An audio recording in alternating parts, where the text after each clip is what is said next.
Доброго дня! Ви дивитесь «Заман». Сьогодні 5 листопада і це 617-й день окупації Криму.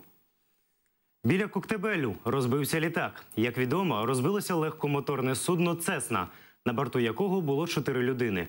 Усі загинули. Серед загиблих – інструктор-пілот Олег Сокол, Біляй Тамара, священник одного з місцевих храмів отець Нікон та Харченко Олег, скоріш за все водій отця Нікона. Чоловік загиблої Тамари повідомив, що на літаку мали бути ще 8 дітей. Але вони захворіли, не полетіли. На місці події працює слідчо-оперативна група. З'ясовуються всі обставини події, порушено кримінальну справу.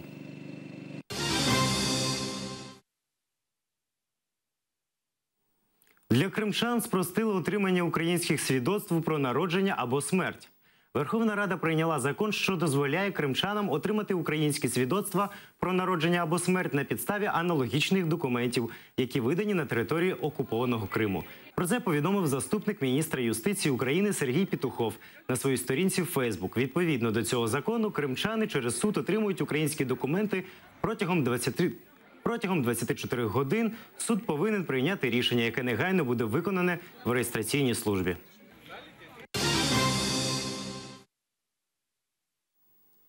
Переселенцям більше не доведеться оновлювати щопівроку довідки. Верховна Рада змінила кілька законів щодо посилення гарантій дотримання прав, свобод і для внутрішньо переміщених осіб. Відтепер прив'язки до місця прописки немає. Громадяни можуть довести своє реальне проживання в Криму в будь-який спосіб. Наприклад, пред'явивши право власності на житло або атестат. Отримати довідку можна в підрозділі з питань соцзахисту населення чи виконкомі місцевої ради. Штаб міграційної служби відтепер не потрібний. За новими правилами довідку видаватимуть не пізніше 15 днів.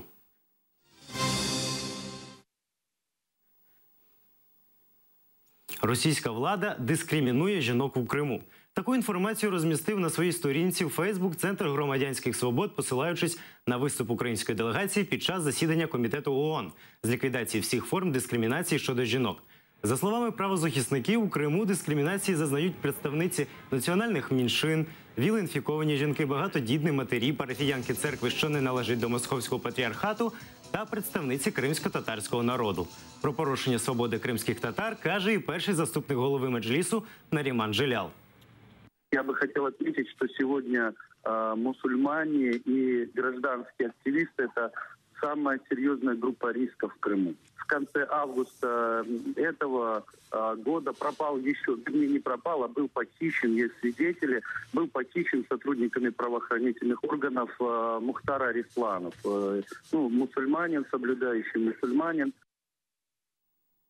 Кримчанам необхідно перереєструвати свої авто до 1 квітня наступного року.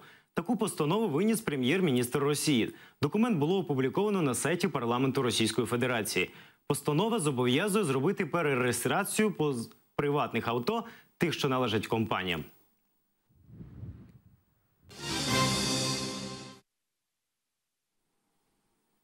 У Криму з'явилися шахраї, які обкрадають пенсіонерів. Представляючись працівниками Пенсійного фонду Росії, шахраї телефонують пенсіонерам і повідомляють, що їм треба буде нарахувати субсидію на реставрацію будинку, вікон та інше.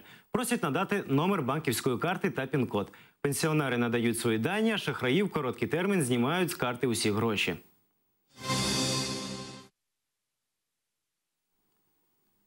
Зниклі у вересні 3 українських військовослужбовців повернулися до України.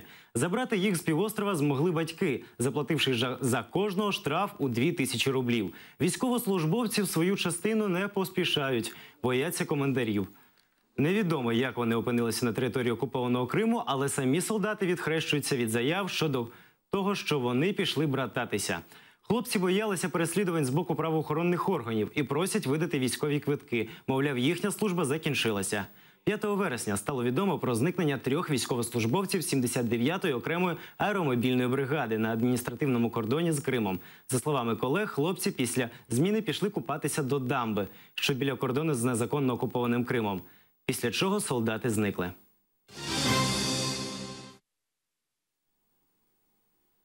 Вино Масандри завоювало призи у Гонконгу. Незважаючи на санкції, компанія Масандра бере участь у міжнародних виставках та конкурсах. Директор підприємства Яніна Павленко заявила, що у всіх каталогах і презентаціях адреса Масандри вказана як Крим, Росія. 2014 року кримські вінзаводи, в тому числі і Масандра, були виключені до санкційних списків Євросоюзу, Швейцарії, Австрії. Впрочем, увеличивать объемы пока не собираются. «Нафтогаз України» звертається до Міжнародного арбітражного суду з позовом щодо своїх втрат у Криму. «Нафтогаз» позивається до Європейського суду через втрату свого кримського підприємства «Чорноморнафтогаз». Після анексії півострова втрати компанії склали майже 20 мільярдів гривень. «Нафтогаз» має намір їх повернути. Процес вестиме американська юридична компанія.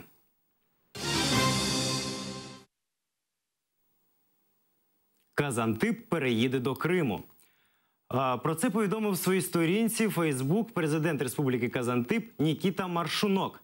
Він пропонує переробити свою конституцію і зробити столицею фестиваля «Круїзний лайнер».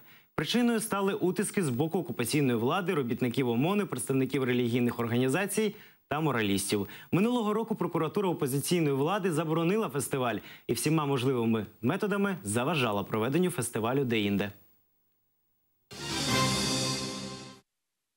Кількість росіян, що шукають притулку у США, зросла до 50%. Про це повідомляє Міністерство внутрішньої безпеки Сполучених Штатів Америки. Основними причинами міграції є зростання політичних обмежень, корупція та дискримінація щодо ЛГБТ-спільноти. Американські аналітики пов'язують таку тенденцію з приходом на посаду президента Російської Федерації Володимира Путіна. Адже за часів Дмитра Медведєва кількість заяв на міграцію з Росії була вдвічі меншою.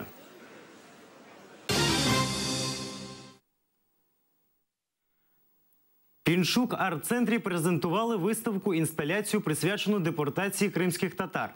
Автор – харків'янин Роман Михайлов. Створити інсталяцію його надихнула книга Лілії Хайт «Омріяний край». Деталі у сюжеті Ельвіни Цейтабулаєвої. У Пінчук арт-центрі вперше тема «Депортація кримських татар». Її створив виходець з Харкова Роман Михайлов. Автор інсталяції «Радів останню дитину» показує період депортації та повернення на батьківщину корінного народу. Пустыня, Узбекистан, место, куда было выселено наибольшее количество крымских татар. И места не предназначенные для жизни, и за первые 2 года очень много людей просто умерло. Крымская степь как место родины, земли, и откуда они были депортированы, и куда часть из них вернулась. У центрі залу величезна металева книга, вирізана зі стін справжніх товарних вагонів. У таких депортували кримських татар за наказом Сталіна. Вага книжки – 330 кілограм. Важкість сторінки символізує страждання народу. На странице 22 килограмма, это тоже символизирует вот эту тяжесть страниц истории, эту боль и тяжесть трагедии, которую очень тяжело перелистывать и вспоминать. Ідея створити інсталяцію виникла завдяки книзі Лілії Хайт «Омріяний край». Художника шокувала трагедія на Арабатській стрільці. Історія про село, яке забули депортувати, його мешканців потопили в Азовському морі. Про цю подію розповідає чаша з морською водою. Вона з неї випаровується, на дні залишається тільки сіль, що означає «пам'ять залишається». Ельвіна Цейтабулаєва, Ельдар Тарахташ та Олег Кацикін. Заман, АТР. Наразі це все. Більше новин дивіться у наступному випуску «Заман» з Ельдаром Курцеїтовим. На все добре.